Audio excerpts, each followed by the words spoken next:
ਅਗਲੀ ਖਬਰ ਵੱਲ ਚਲੀਏ। ਗਾਜ਼ਾ ਤੇ ਇਜ਼ਰਾਈਲ ਨੂੰ ਲੈ ਕੇ ਇੱਕ ਵਾਰੀ ਫੇਰ ਇਜ਼ਰਾਈਲ ਵਾਲਿਆਂ ਨੇ ਗਾਜ਼ਾ ਦੇ ਵਿੱਚ ਬੰਬਾਰਡਮੈਂਟ ਕੀਤੀ ਆ, ਤੇ ਉਹਨਾਂ ਨੇ ਹਮਾਸ ਨੂੰ ਬਲੇਮ ਕੀਤਾ ਹੈ, ਜਦਕਿ ਅੱਜ ਪ੍ਰੈਜ਼ੀਡੈਂਟ ਡੋਨਲਡ ਟਰੰਪ ਉਹਨਾਂ ਨੇ ਇਹ ਕਿਹਾ ਵੀ ਜਿਹੜੇ ਗਾਜ਼ਾ ਦੇ ਵਿੱਚ ਰੈਬਲਸ ਸੀਗੇ, ਉਹਨਾਂ ਨੇ ਡੈਡਲੀ ਅਟੈਕ ਕੀਤਾ ਹੈਗਾ ਆਈਡੀਐਫ ਟਰੂਪਸ ਦੇ ਉੱਤੇ, ਜਿਹੜੇ ਇਜ਼ਰਾਈਲੀ ਡਿਫੈਂਸ ਫੋਰਸਸ ਹੈਗੇ, ਜਿਹਦੇ ਨਾਲ ਦੋ ਇਜ਼ਰਾਈਲੀ ਜਿਹੜੇ ਡਿਫੈਂਸ ਦੇ ਬੰਦੇ ਆ ਉਹ ਮਾਰੇ ਵੀ ਗਏ ਆ। ਪਰ ਜਿਹੜੇ ਆ ਉਹਦੇ ਵਿੱਚ ਹਮਾਸ ਵਾਲੇ ਨਹੀਂ ਇਨਵੋਲਵ ਸੀ।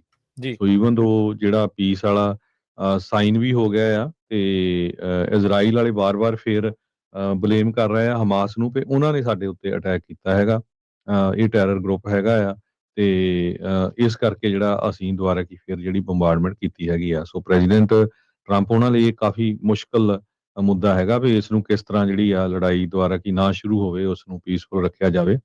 ਦੋ ਜਿਹੜੇ ਫੌਜੀ ਮਾਰੇ ਗਏ, ਮੇਜਰ ਜਨਰਲ ਜਾਨਿਮ ਕੂਲਾ 26 ਸਾਲਾਂ ਦਾ ਸੀ, ਸਟਾਫ ਸਰਜੈਂਟ ਈਟੀ ਵਾਵੇਜ਼ ਇਹ ਸੀਗਾ 24 ਸਾਲਾਂ ਦਾ। ਇਹਨਾਂ ਦੀ ਜਿਹੜੀ ਮੌਤ ਹੋਈ ਹੈਗੀ ਆ, ਪਰ ਟਰੰਪ ਹੁਣੀ ਇਹ ਕਹਿ ਰਹੇ ਆ ਵੀ ਨਹੀਂ, ਜੋ ਹਮਾਸ ਵਾਲੇ ਨਹੀਂ ਇਨਵੋਲਵ ਸੀ, ਉੱਥੇ ਇੱਕ ਹੋਰ ਗਰੁੱਪ ਸੀ ਜਿਨ੍ਹਾਂ ਨੇ ਇਹ ਸ਼ੁਰੂਆਤ ਕੀਤੀ ਸੀ, ਤੇ ਹੁਣ ਇਜ਼ਰਾਈਲ ਵਾਲਿਆਂ ਨੇ ਫੇਰ ਜਿਹੜੀ ਬੰਬਾਰਡਮੈਂਟ ਕੀਤੀ ਹੈਗੀ। ਜੀ ਬਿਲਕੁਲ। ਅਲ ਜਜ਼ੀਰਾ ਰਿਪੋਰਟ ਇਹ ਕਰ ਰਿਹਾ ਵੀ ਟਰੰਪ ਹੁਣਾਂ ਨੇ ਧਮਕੀ ਦਿੱਤੀ ਵੀ ਅਸੀਂ ਹਮਾਸ ਨੂੰ ਰੈਡੀਕੇਟ ਕਰ ਦੇਵਾਂਗੇ। ਹੁਣ ਹਰਜੋਤ ਸਿੰਘ ਜੀ, ਇਹ ਵੀ ਹੁਣ ਦੇਖਣ ਵਾਲੀ ਗੱਲ ਆ ਵੀ ਕੀ ਵਾਕਿਆ ਪੀਸ ਉੱਥੇ ਆਈ ਹੈ ਜਾਂ ਨਹੀਂ ਆਈ, ਜਾਂ ਕਹਿਣ ਨੂੰ ਪੀਸ ਸਬਮਿਟ ਕਰਕੇ ਤੇ ਆਪਾਂ ਕਹਿਤਾ ਵੀ ਹਾਂ ਜੀ ਸ਼ਾਂਤੀ ਜਿਹੜੀ ਉੱਥੇ ਫੈਲ ਗਈ ਆ। ਪਰ ਕਹਿੰਦੇ ਵੀ 57 ਫੈਲਸਤੀਨੀਆਂ ਦੀਆਂ ਜਿਹੜੀਆਂ ਲਾਸ਼ਾਂ ਆ, ਬੋਡੀਜ਼ ਆ, ਉਹ ਹਸਪਤਾਲ ਤੋਂ ਜਿਹੜੀਆਂ ਪਿਛਲੇ 24 ਘੰਟਿਆਂ ਦੇ ਵਿੱਚ ਲਿਆਂਦੀਆਂ ਗਈਆਂ, ਜਿਹੜੀਆਂ 에ਅਰ ਸਟ੍ਰਾਈਕਸ ਜਿੱਦਾਂ ਤੁਸੀਂ ਦੱਸਿਆ ਵੀ ਇਜ਼ਰਾਈਲ ਦੀ ਮਿਲਟਰੀ ਦੇ ਦੁਆਰਾ ਜਿਹੜਾ ਉਹ ਕੀਤਾ ਗਿਆ। 10 ਦਿਨ ਹੋਏ ਆ ਅਜੇ ਇਸ ਚੀਜ਼ ਦੇ ਉੱਤੇ, ਜਿਹੜਾ ਉਹ ਸੀਜ਼ਫਾਇਰ ਨੂੰ ਜਿਹੜਾ ਉਹ ਹੋਇਆ ਨੂੰ। ਸੋ ਜੇਡੀ ਵੈਂਸ ਗਾਜ਼ਾ ਦੀ ਸੀਜ਼ਫਾਇਰ ਤੇ ਉਹਨਾਂ ਨੇ ਜਿਹੜਾ ਉਹ ਕਿਹਾ ਵੀ there are going to be fits and starts, ਵੀ ਕਿਤੇ ਨਾ ਕਿਤੇ ਛੋਟੇ ਮੋਟੇ ਲੜਾਈਆਂ ਜਿਹੜੀਆਂ ਉਹ ਫਿਰ ਵੀ ਹੁੰਦੀਆਂ ਹੀ ਜਿਹੜੀਆਂ ਉਹ ਰਹਿਣਗੀਆਂ।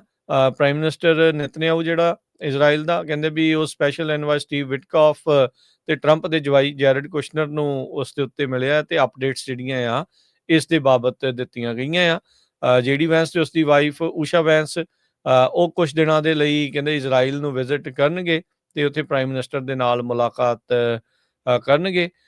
ਵੈਂਸ ਉਹਨਾਂ ਨੇ ਇਸ ਚੀਜ਼ ਦਾ ਕੋਈ ਵੀ ਗੱਲ ਕਰਨੀ ਗਵਾਰਾ ਨਹੀਂ ਸਮਝੀ। ਜਿਹੜੇ ਇਜ਼ਰਾਈਲ ਦੇ ਹਮਲਿਆਂ ਦੇ ਵਿੱਚ 40 ਜਿਹੜੇ ਗਾਜ਼ਾ ਦੇ ਲੋਕ ਮਾਰ ਦਿੱਤੇ ਗਏ ਆ, ਤੇ ਉਹਦੇ ਬਾਰੇ ਉਹਨਾਂ ਨੇ ਨਹੀਂ ਦੱਸਿਆ, ਪਰ ਉਹਨਾਂ ਨੇ ਇਹ ਚੀਜ਼ ਕਹਿ ਕੇ, ਜਿੱਦਾਂ ਯੰਗ ਰਿਪਬਲਿਕਨਸ ਜਿਹੜੇ ਆਈ ਲਵ ਹਿਟਲਰ ਤੇ ਇਹਨਾਂ ਨੂੰ ਜਿਹੜੇ ਵੀ ਵੋਟ ਨਹੀਂ ਪਾਉਂਦੇ ਜਾਂ ਉਲਟ ਪਾਉਂਦੇ ਆ, ਉਹਨਾਂ ਨੂੰ ਸੁੱਟਿਆ ਜਾਵੇ ਗੈਸ ਚੈਂਬਰ 'ਚ, ਉਹਦੇ ਬਾਰੇ ਮਜ਼ਾਕ ਜਿਹੇ ਦੇ ਕਹਿਤਾ ਵੀ ਇਹ ਤਾਂ ਨਿਆਣਿਆਂ ਦੇ ਦੁਆਰਾ ਕੀਤੀ ਗਈ ਗੱਲ ਆ। ਵੀ ਉਸ ਤਰੀਕੇ ਦੇ ਨਾਲ ਗੱਲਾਂ ਨੂੰ ਜਿਹੜਾ ਉਹ ਲਾਂਭੇ ਕਰਕੇ ਜਿਹੜਾ ਉਹ ਆਪਣੀ ਗੱਲ ਦੇ ਵਿੱਚ ਅੱਗੇ ਵੱਧ ਚੁੱਕੇ ਹੈਗੇ ਆ। ਸੋ ਉਧਰ ਵੈਸਟ ਬੈਂਕ ਦੇ ਵਿੱਚ ਵੀ ਜਿਹੜਾ ਇਹ ਪਤਾ ਲੱਗ ਰਿਹਾ ਵੀ ਇਜ਼ਰਾਈਲੀ ਜਿਹੜੇ ਸੈਟਲਰਸ ਆ, ਉਹਨਾਂ ਨੂੰ ਉਹਨਾਂ ਦੇ ਫੌਜੀ ਜਿਹੜੀ ਸੁਰੱਖਿਆ ਪ੍ਰਦਾਨ ਕਰਕੇ, ਜਿਹੜੇ ਫਿਲਸਤੀਨੀ ਓਲਿਵ ਪਿਕਰਸ, ਜੈਤੂਨ ਵਾਲੇ ਜਿਨ੍ਹਾਂ ਦੇ ਲੱਗੇ ਆ ਉਹ ਪਿਕਰਸ ਆ, ਉੱਥੇ ਤੱਕ ਲੈ ਕੇ ਗਏ ਤੇ ਉਹਨਾਂ ਸੈਟਲਰਸ ਨੇ ਉਹਨਾਂ ਉੱਤੇ ਹਮਲਾ ਜਿਹੜਾ ਉਹ ਕੀਤਾ ਆ। ਇਜ਼ਰਾਈਲੀ ਫੋਰਸਿਸ ਦੇ ਦੁਆਰਾ ਇੱਕ ਜਿਹੜੀ ਫਾਰਮ ਸੀ ਜੋ ਕਿ ਫੈਲਸਤੀਨੀਆਂ ਦੇ ਦੁਆਰਾ ਓਨ ਕੀਤੀ ਜਾਂਦੀ ਸੀ, ਉਸ ਨੂੰ ਵੀ ਡਿਮੋਲਿਸ਼ ਜਿਹੜਾ ਉਹਨਾਂ ਨੇ ਕਰ ਦਿੱਤਾ ਹੈ ਬਲਡੋਜ਼ਰਾਂ ਦੇ ਨਾਲ। ਹਰਜੋਤ ਸਿੰਘ ਜੀ, ਇਹ ਇਸ ਟਾਈਮ ਉੱਥੇ ਦੀ ਜਿਹੜੀ ਧਰਤੀ ਆ, ਜਿਹੜੇ ਸੈਟਲਰਸ ਆ, ਉਹਨਾਂ ਨੂੰ ਉੱਥੇ ਜਿਹੜਾ ਅੱਗੇ ਲਿਆਂਦਾ ਜਿਹੜਾ ਉਹ ਜਾ ਰਿਹਾ ਆ।